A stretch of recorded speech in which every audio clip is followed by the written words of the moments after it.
Egypt isn't just a country. It's a land where every street, every sunset, and every moment is layered with thousands of years of history. From deserts that seem endless to coastlines that glow like paradise, and cities that never stop moving. There's a side to this country that most people never see. We came expecting the famous landmarks, the history everyone talks about, but what we found was so much more. Hidden corners, surprises around every turn, and history that's still being uncovered, with archaeologists constantly discovering new temples, tombs, and even the mummies of long-forgotten pharaohs. Every day here feels like stepping into a story, one where you can wander through the ancient temples, float above the Nile in a hot air balloon, or get lost in streets that have been alive for thousands of years. You never know what you'll discover next. A hidden market, quiet corner of history, or a local moment that makes you feel like you're a part of it all. This is Egypt like you've never experienced it before. Alive, unexpected, and completely unforgettable.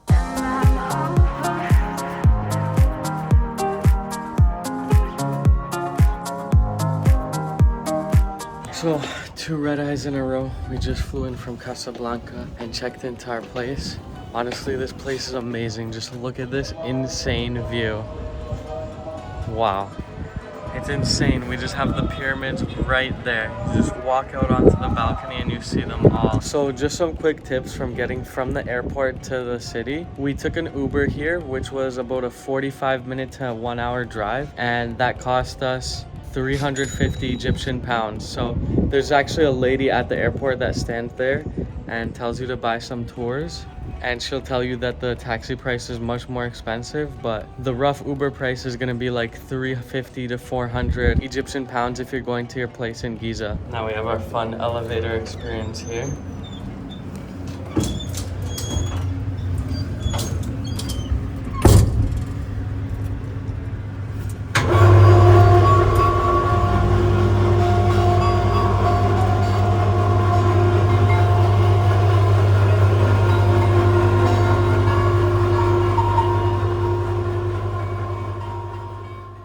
So one quick thing I gotta say is that Uber and Kareem in the Giza area don't really pick you up. There's like one centralized zone. So there's an app called InDrive that we use, and you kind of just like say how much you want to pay for the trip, and you usually pay in cash, and you'll accept offers of however much you want to pay. From our place to the National Museum of Egyptian Civilization where we're at now, and the tickets to get into here cost 550 Egyptian pounds.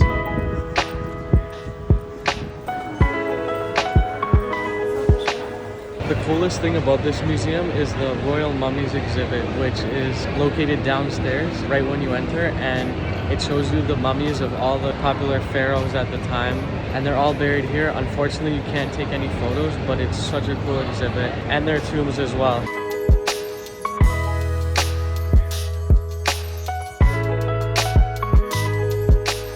So the first food we're trying is koshari, and the place we're going to is koshari Abu Karek. This is the most popular spot here, and it costs 65 for a portion like this. So let's give it a try. That's good stuff actually. That is really good.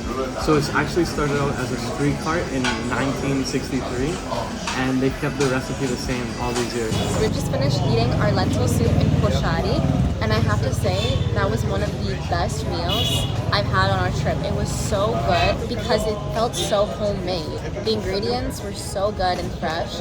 Highly recommend coming here. I didn't expect it to be that good, but the Egyptian meals are off to a good start. Just by the way it looks, I didn't think it was going to be that good, but I was very pleasantly surprised by that. What is it?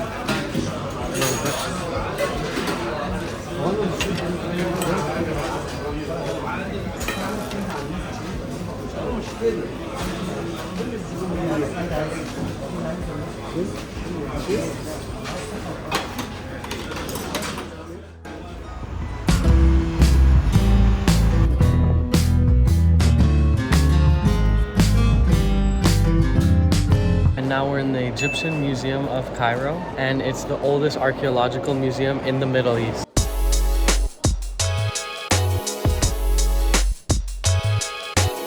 Highlight of the museum is this guy's mask, but unfortunately right now it is closed, so this is all we get to see.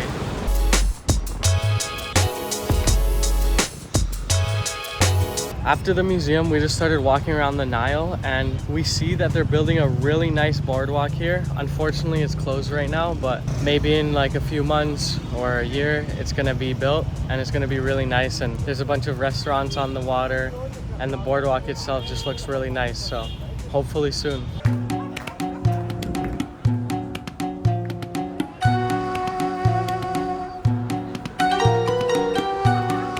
So we walked around Khan el-Halili Market, the big market in the Cairo city center.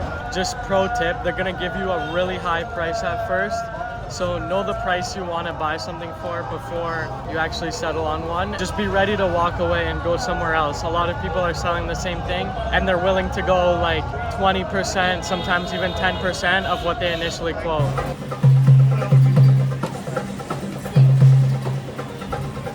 And we're ending the day off just chilling on our balcony with this insane view of the pyramids at night. But we're so tired. We pushed through today, but we're definitely gonna go to sleep because we have a big day tomorrow.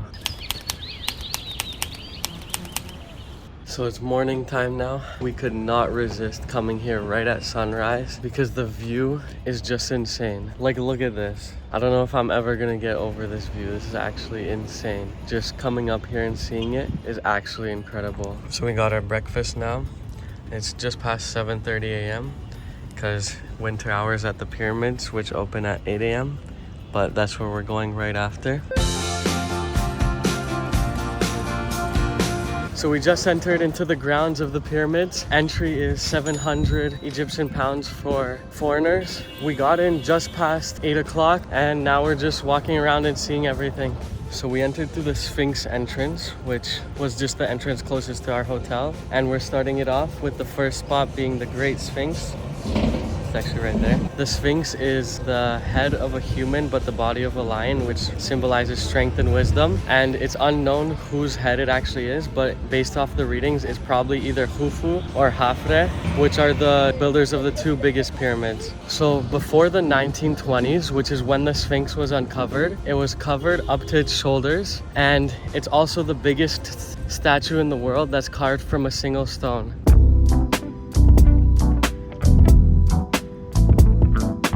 So the first builder of the pyramids was called Snefru, and he started it off in Saqqara, which is a little bit south of the pyramids here. And basically he had a troubled history because he wanted to make sure that the pyramids would be all on the same angle. So the first pyramids were always like kind of stepping stones. And then after that, he tried building a pyramid, but then it all toppled over. So then he tried again, and it was about 55 degrees. They realized that wouldn't work, so then became a bent pyramid, which was 55 degrees, and then 43 degrees to finish it off. So that's the bent pyramid. And then he finally managed to build a nice one in Saqqara, and that's where he was buried. He spent about 60 years of his life, and his entire life was just building these pyramids. But then came his son, Khufu, who is the builder of the biggest pyramid here in Giza, which is this one behind me right here.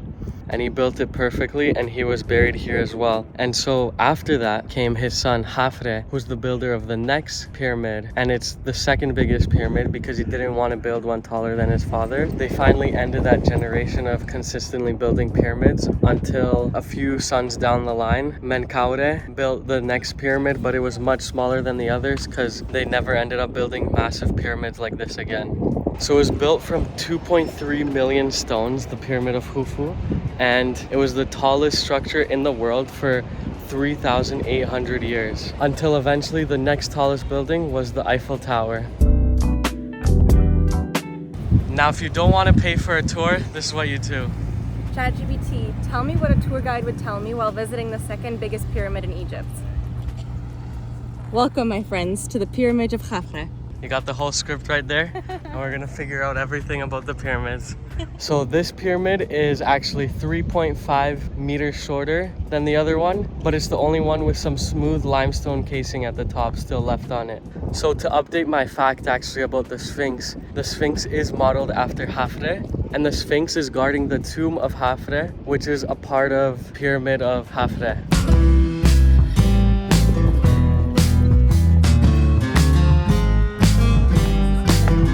So we ended up buying a ticket to the tomb of Menkaure, and this is insane. It's so short, and the route down is actually crazy.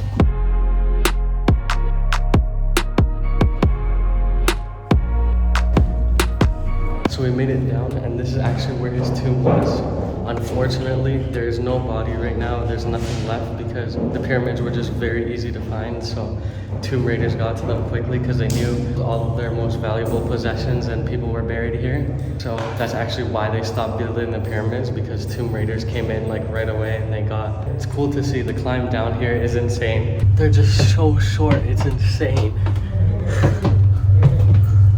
So it's starting to get really hot. Luckily, I brought my scarf that I bought from Jordan. And now we're taking a camel ride all the way up to the panoramic viewpoint to see a crazy view of the pyramids. And you can already kind of see that behind me there. It looks insane. All of the pyramids you can see in one.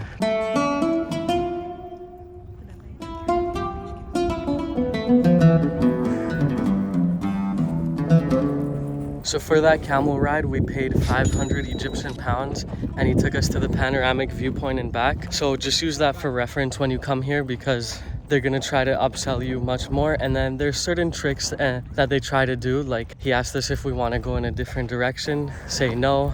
He also asked us to pay earlier, say no. So just make sure you pay at the end and make sure you agree on everything that you're gonna do beforehand as well. They're gonna try to make it seem like they're your friend and they're like, of course, we'll do that price. But they're gonna try like little things to try to get another price from you. So make sure you agree on everything beforehand and pay them at the end. But seeing the view from the panoramic viewpoint is definitely worth it.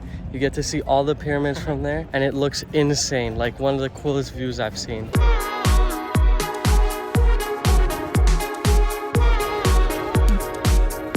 And just like with all other popular tourist attractions, make sure you come early because now it's really busy and it's also really hot. You want to be walking around these grounds during the day. And also, we pretty much walked around everywhere. The stuff isn't too far from each other. You can definitely walk from pyramid to pyramid because they're not that far from each other. Unless you're doing it midday, then it's going to be really hot.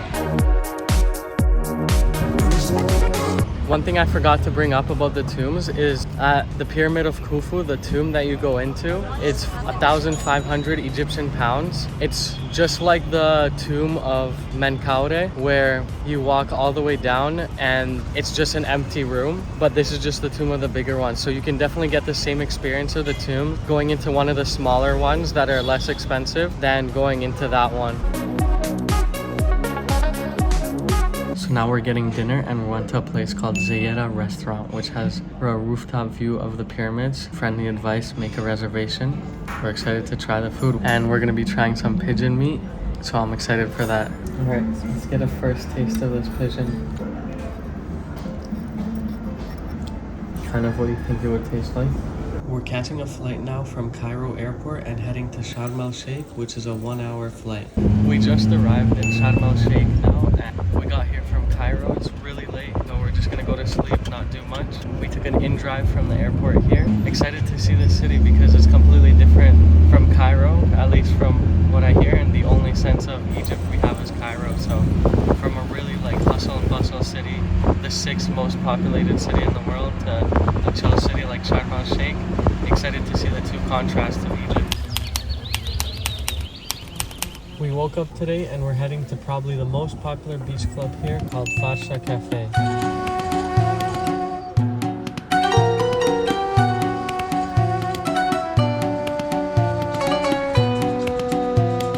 This place is so cool. The decor here is just so incredibly done. It's a must visit for sure when in Sharm el Sheikh. It's a really cool experience. The cafe itself is insane. Everywhere you walk, it just keeps going. The walk to the bathroom is insane. We couldn't find it for like 5 minutes, but I definitely recommend going here. You can spend a whole beach day here and then it gets really nice at night too. Yeah, at 7 o'clock, all the lights shine. The whole restaurant is just covered in lanterns. Their name, Farsha. It just looks like an Arabian dream. So we just made it into the town of Dahab and we got there using InDrive, which is the only app that works as a taxi app here in Dahab and Sharm el Sheikh and the whole South Sinai area. And it cost us 1,300 pounds to get there. And InDrive is a good app because you kind of negotiate with the drivers. So you decide a rate and then they come back with a rate and you kind of meet in the middle on which rate you want to use. We just got here, we walked around the town a bit and it's a really chill town, a complete 180 from Cairo. Just super super chill. No one's pushy at all. They're literally the opposite of pushy. It's like if you don't get anything, they're like, okay, cool. And yeah, just a really nice, chill seaside town. Excited to see it in the day tomorrow. For breakfast, we went to a place called Ralph's German Bakery. It's actually a pretty popular spot here in Dahab, and we got a German breakfast just because we're at a German place. We're gonna be going on a boat all day, so we're just taking some food for the boat. Really good breakfast. We just went back to our hotel to eat it. The German with all the toppings on there, put it on the bread. It's actually a really good breakfast. I highly recommend Ralph's if you're staying in Dahab.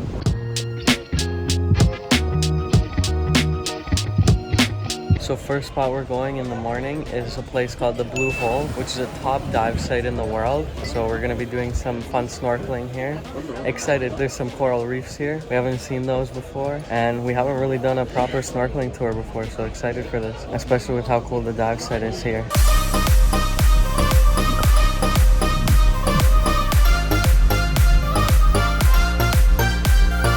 That was one of the most insane experiences. You go in and you follow coral reef the entire way, and some of the reefs are just insane. Like, they look crazy. I never would have imagined it looks like this, and it was just so cool. There was so many fish going at the coral reefs, just some cool rainbow ones and like a bunch of different color ones. I highly recommend this experience. It's actually one of the coolest experiences I've had, and I didn't expect to love it this much.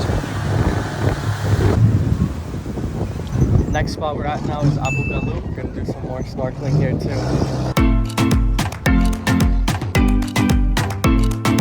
Absolutely incredible experience. Again, seeing the coral reefs. I never really had this on my bucket list. I never knew coral reefs were this cool, but I think I'm gonna start chasing some cool diving and snorkeling destinations. Maybe do some scuba diving next time. This was honestly incredible. It's so cool to see. And the last spot we're at is the Blue Lagoon, and it's honestly some of the bluest water I've ever seen in my life. It's so nice. It's just a spot with a nice swimming area and stuff.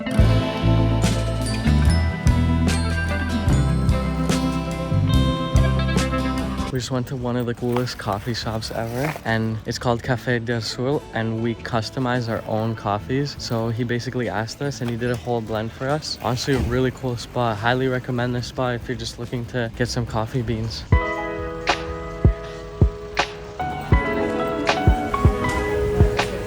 So I got some chicken pad thai and Katya got some chicken panang. We stopped in for some Asian food because you get a little tired of Middle Eastern food after a while. They use a lot of oils, but this place I highly recommend. We walked down to the boardwalk now, and it's actually a really nice area. It's a lot bigger than I thought, and it's kind of like a lot of different European boardwalks, similar to the one that's in Paphos in Cyprus. So when in Dahab, the thing you need to try is pomegranate juice. So we got some pomegranate juice. Delicious. Highly recommend having pomegranate juice when in Dahab. So now it's another morning, and we're starting off the morning with a nice little hike where it's marked by this spot on Google Maps because it's a little hard to find, but we're gonna start it and check it out.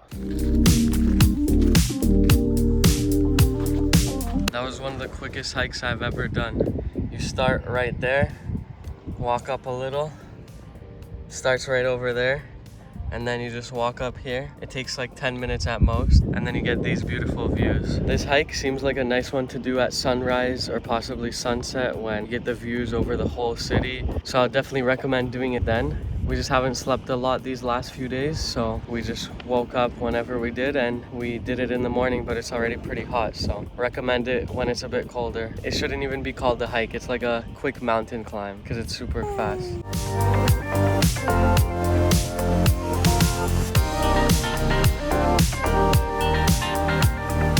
So we're at a place now for breakfast called Coffee and Cotton, and we got a nice little beetroot juice, some carrot cake, and a coffee. And a salted caramel latte.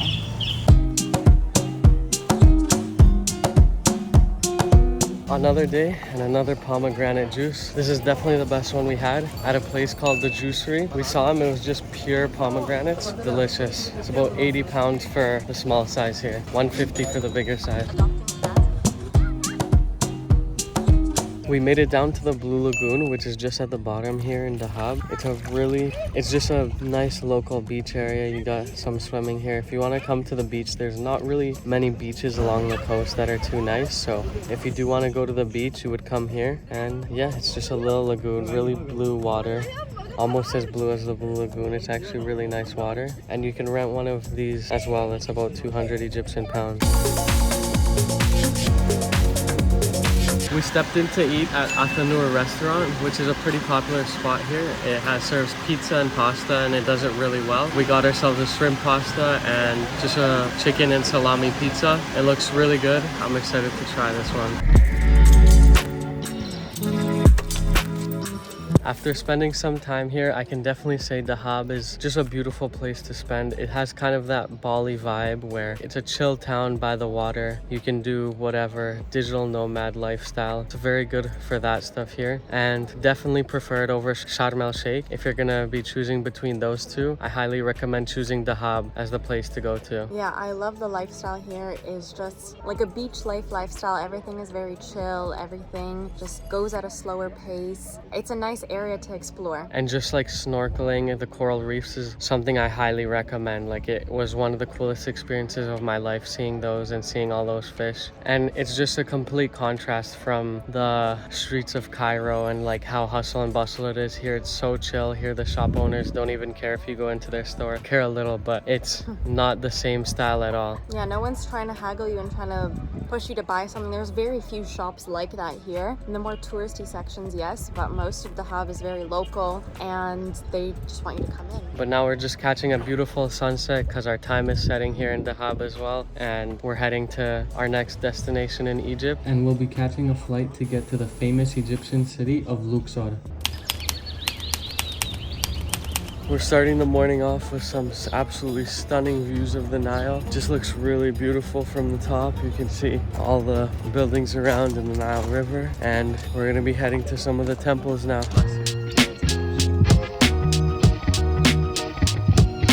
First spot we're seeing is called Colossi of Memnon. Just two cool big statues to see, and it's free. The first stop we're going to is Valley of the Kings. They built these because they used to bury all the pharaohs in the pyramids, but that became too obvious and a sign for tomb raiders. So they built Valley of the Kings to hide all the bodies and make them less visible and they wouldn't be found by tomb raiders. So there's about 60 tombs here in this entire place, and there's still more being discovered to this day. Now the tomb we're going into is the tomb of Hauser, Setnacht. It's a bit on the farther end of this valley, but it's one of the largest ones in here, so it already goes really deep.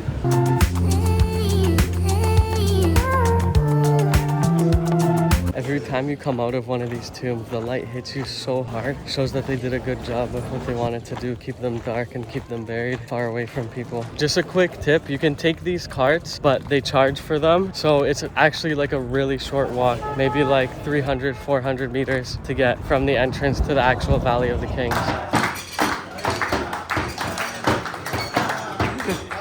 Now we're walking to possibly the most recognized temple here in Luxor. It's the Temple of Hatshepsut, and she was one of the first female pharaohs and one of the only. And she even, in some of her drawings, showed herself having a beard and wearing a male kilt just to appear like a man.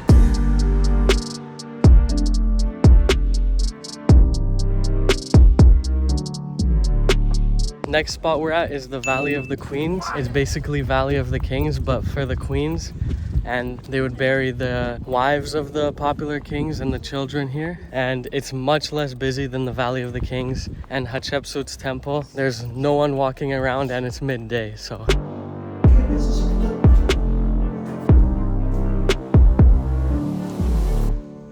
These tombs are much smaller than the tombs at Valley of the Kings, so it's a pretty quick visit, and there's only 3. The tomb of Nefertari was closed when we went, so that's the popular one here, which is really unfortunate, but we got to see some of the other ones. They're still pretty nice, but definitely recommend Valley of the Kings and Hatshepsut's temple to visit over this one. Also, watch out for your phones at all of these spots because the guards try to take your phones at any spot, or there'll be like, oh, picture, and then they'll take your phone. We saw it happening to a lot of people. And then there's just just a bunch of other mini scams here. So far, out of everywhere we've been in Egypt, Luxor definitely has the most scamming going on and like trying to get your money in any possible way. If they do take your phone and you kind of lose control of the situation, don't worry, just say no and walk away. You don't have to give them a tip. They took your phone, just walk away, you'll be fine.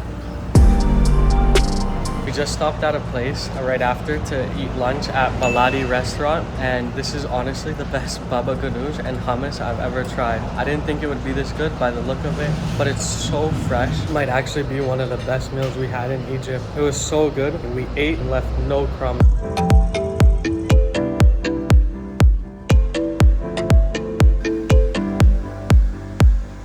So we're staying in the west bank of Luxor, which is where all the temples were at that we went to in the morning. And now we just took the private boat and to head to the east bank, which is the much more popular area. This is where the Luxor temple is, Karnak is, and a few of the popular museums. So to get across, you have basically three options. One of them is to take a ferry, which costs about 15-20 pounds. They kind of changed the price. Some people have said they've paid up to 40 pounds for those, but you shouldn't pay more than 20 because the private boats you can get across, which is what we did, it costs 50 pounds for the boat, just in general, no matter how many people you have. They'll also try to quote you a higher price, but you can definitely negotiate down to about 40-50 pounds. If you're in a bigger group, we just had 2 people, but if you're in a bigger group, maybe it'll be like 60-70. It's still a really good price to just take the private boat, and it leaves right away, unlike the ferry, which leaves just when it fills up.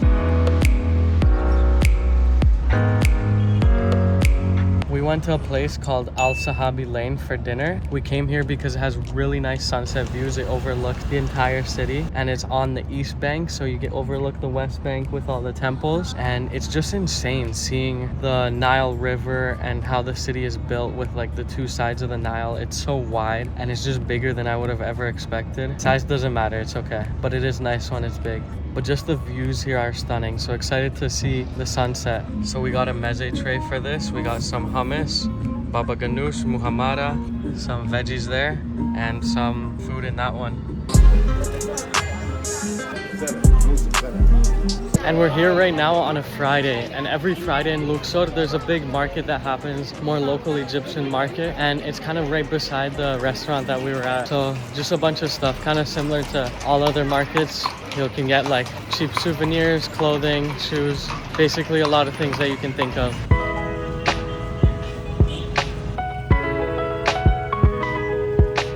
I'm just blown away with how cool this city is, situated on the Nile and everything. It just looks amazing. But the one thing that does ruin it a little is all the people that are trying to scam and like really scam you. They'll be like, oh, I know you from the hotel. And they'll be like, oh, I'll take you to the market. I'm just going to buy some stuff. I'm the cook there. They'll just follow you around. You tell them no, no, no. And they'll keep following you. This is definitely the worst spot in Egypt for that kind of stuff. Based on everywhere we went, this is definitely the spot where we get haggled the most. Just beware here. Don't really accept anything from anyone unless you're willing to pay that price for it, because they're gonna try to get you. And the one trick they do is saying everything as fast as possible, trying to get the deal done as fast as possible, and they just want to rush you before you have time to think. So one thing I'd always say is think about the price, think about it in your head, and in the end they want your money, so go slowly. That way you know what price you want to buy it for, and you'll get it for your price and not someone else's price. Now we're checking out the mummification museum. We were really fascinated by the mummies after seeing them at the Museum of Civilization, so now we're gonna head to this one. The museum is pretty small, but one of the highlights here is the mummy of the high priest Maserati, who is one of the best preserved mummies in the world. And you can see him, like his beard looks insane, his face, it actually looks insane. And this guy lived like 3,000, possibly 4,000 years ago. You can also see mummies of a bunch of different animals as well, like a cat, a crocodile, some fish. And then it just shows the whole mummification process, what they did and how mummies were created, like everything they used. Now it's time for an early morning. We're going on a hot air balloon this morning, and it looks like a more popular activity than we thought. There's a lot of people here, a lot of buses here.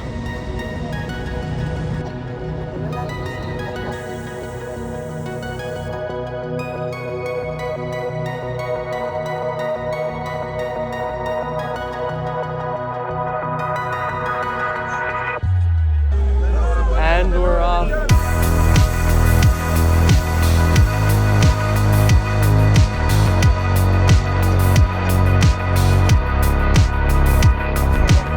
hot air balloon ride was so cool. It was such a special experience just being up there, looking over the city of Luxor and how cool it looks, and just experiencing it from the sky during the sunrise. I highly recommend doing this experience if you're in Luxor because it's genuinely something you'll never forget.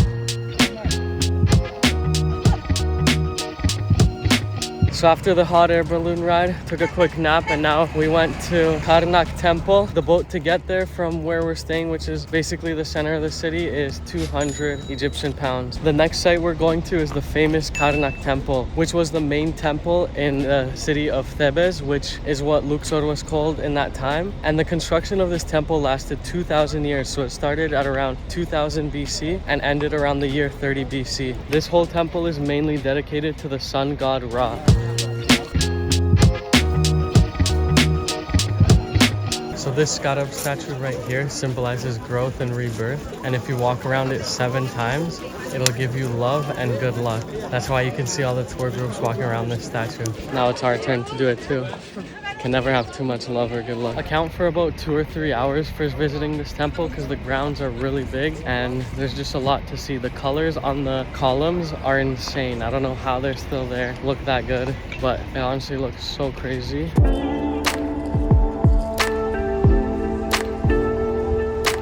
And now we made it to the site of the Luxor temple, which costs 500 Egyptian pounds per person. And also they used to have 2 obelisks at the entrance here, but one of them was gifted to Paris and it's at the Place de la Concorde. This temple was dedicated to the rejuvenation of kingship. This is where pharaohs believed they would be reborn as divine rulers.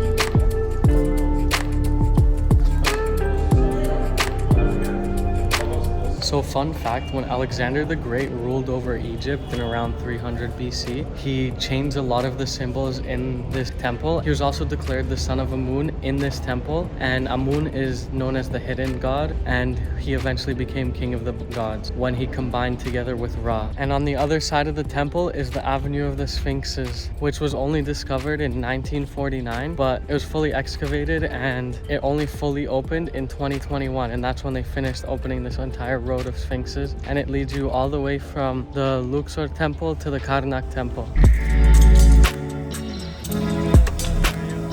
The main thing when visiting Luxor is seeing all the temples, and there's 2 sides to Luxor. There's the west bank, which is where Valley of the Kings is, and Hatshepsut's temple, so all of that kind of stuff. Hot air balloon is all on the west side, and on the east side is where Luxor temple and Karnak are. So you can do it all pretty quickly, and the east bank is more built up on the boardwalk, whereas the west bank is a lot more local. That's it for this beautiful country. It was really an amazing time visiting here, and I really hope you enjoyed this video. Please like and subscribe, and I'll see you again in the next one.